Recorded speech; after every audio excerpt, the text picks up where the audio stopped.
Alright, today we thought we'd show you the Flint and Steel strikers. I've had people ask me about it. We've done this for Boy Scouts, we've done this for Mountain Man Rendezvous, showing people how to build a fire, flint and steel, some cedar bark, char cloth. It's actually a very simple process once you have the right tools. Your right tools are right here. You need a piece of flint, you need a charred cloth. This is a char cloth, we'll show you in a minute. This is a steel for striking. They have to be high carbon to make a good sparks. This is 01 tool steel. There's lots of others you can use. You can see this, you march that line from hardening. This is hardened down here so that it will throw your sparks. This is a cedar bark nest, we call it. You get this built to catch your spark on your char cloth. You put your char cloth in your nest, lightly blow on it and build your fire. It's actually very quick once you understand how these work. The steels, there's all kinds. So we did ones for the Boy Scouts. It's just a piece of file or a farrier's rasp. We cut a piece, poked a hole in it, let them beat on it with a hammer, grind one side. Your striking surface has to be hardened and it has to be smooth. Some of the first ones we built were, the face of this was not smooth, and after a while they'll get wavy, but they're still smooth. Because a lot of people have a misconception that flint is used, and chert, and any of these, I've used petrified wood. There's different rocks that are the same, they're very, very hard.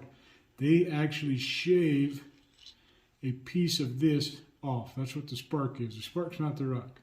The spark is actually a fine hair of this steel being shaved off. If you look at some that I've had for years, you can actually see the belly of them, they're worn, they're actually getting cut.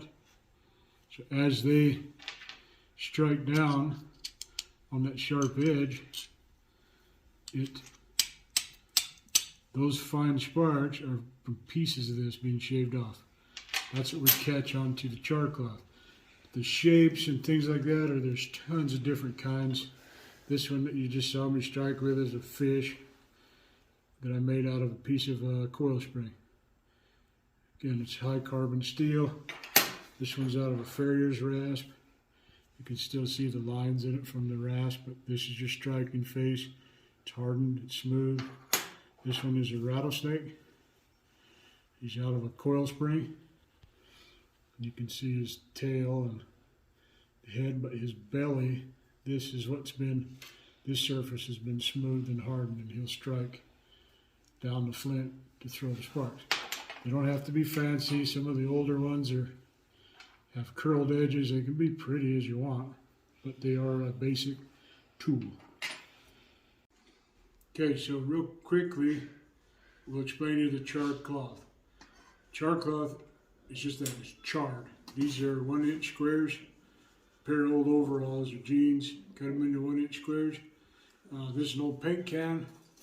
We burned it out before. You take a handful of these. You don't want full, this is how I do it. There's a whole bunch of ways to do it. We cut them into squares, chuck them all in here, pop that lid on. The lid has a hole in it. We'll actually take this, set it right in our wood stove, and you will see smoke start pouring out of here. It's just coming out like a little steam pocket. Once that kind of stops and clears up, what did it take that? It takes 15 minutes maybe. Grab it with a pair of tongs, set it out of your fire, and plug that little hole. And then just let that sit. When you go and pull those out, you've stopped all the oxygen in the can, so the cloth is not completely burnt. It's charred. Now this, there's still just that it lights very easily, and the sparks will hold right on there, even in the wind and stuff. It'll just glow red like an ember. We've caught the spark, and now you can start your fire. So it's an easy process. It's quick. Do it in a campfire. Do it in I've seen guys take a wad of jeans, roll it up, catch it on fire, put it in a can without a lid. It's on fire, and then just turn the can over and let that oxygen dye out of there, let it burn out, and you can go through and pick out the pieces that are charred enough. Keep them in the kit. They have to stay dry. I keep some in a little plastic container. You can see this one. I don't know where it came from, but it's a dry container. This little kit uses an Altoids can. Holds one of the strikers easily. You can get these little like lip gloss cans. Put your char cloth in that so it stays nice and dry. Your next part from your char cloth, and a way to carry it, a little kit or something, we use the cedar bark. It's just readily available for us in our area. It works very well. This nest has been made, tied up. I take the cedar bark off.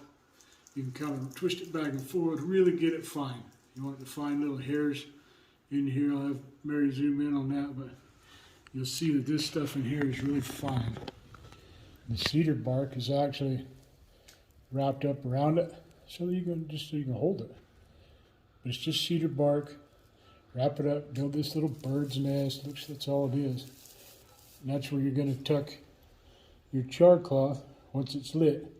You put it in there, kind of fold it over, blow real lightly on it, and build your fire. I'll show you how to start the fire. You would get your tools ready, build your nest, char cloth. You want to have everything ready. We're obviously not building a campfire right here, but you get your other sticks and everything ready to go. We use the snake striker today just for fun.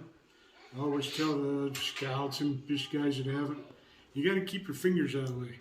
You got to keep your knuckles out of the way. Most of these are made to keep on your knuckles. Some of the bigger ones, I make them to go on my fingertips. So my hands are so Sasquatch that you got a 5-pound striker to wrap my knuckles. So I build these littler ones I can hold in my fingertips. They're a little delicate, but they work great. So I always tell people, 2 fingers, put the stone, sharp edge out, and put your thumb on it. What that does is you're not hitting your fingers, it gives you the center point to strike. Remember, we're trying to shave a hair off of this.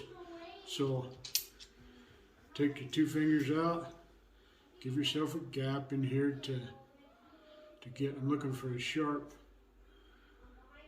piece. This is got a couple of spots here that I'm looking for something sharp.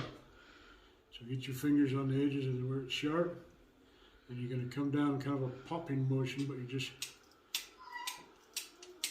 sliding. So now what you want to do, you got your fingers right, you don't want to pinch this and crush it.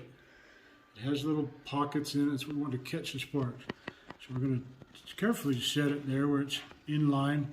There's guys that set it underneath, there's guys that set it down on the floor. Do whatever works for you. We're going to take it, my fingers are out of the way, my knuckles are out of the way, my other fingers are out of the way.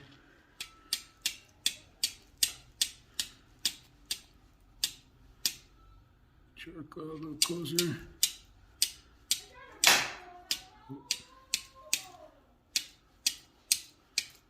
Okay, we got it lit. It was already going.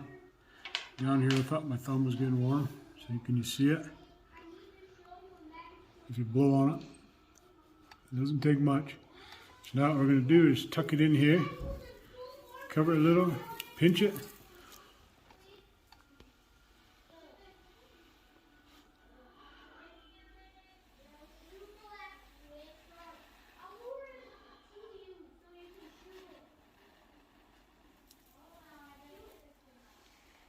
You can see it in there.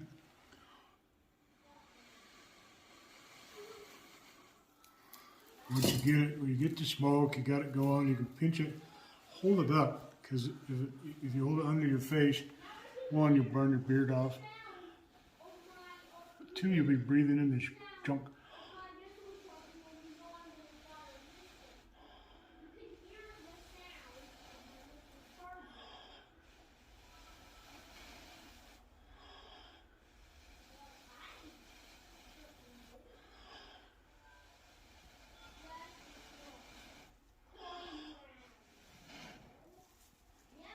And there you go.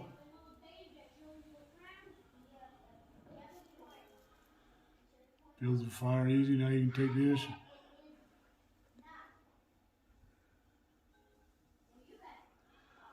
needs a little bit more air, but you could easily, like I said, this is why you keep it above your face. You see kids will blow down into it and it won't work correctly. So now you could take that over to your fire, your other sticks, keep blowing on it, and build your fire. Okay, so hope you liked the video. Let us know, comment, like the video, say something about it if there's something we missed, something you want to see. We will do a video showing how to build the strikers. The hardening process, not real difficult, but it has its steps. If you mess up the steps, it's not going to work. Plus, you don't want this whole thing hardened, but we'll go through a video on how to make these so that they work, so they throw sparks, so that you'll have success building your fire. Again, thanks for watching. I hope you enjoyed it.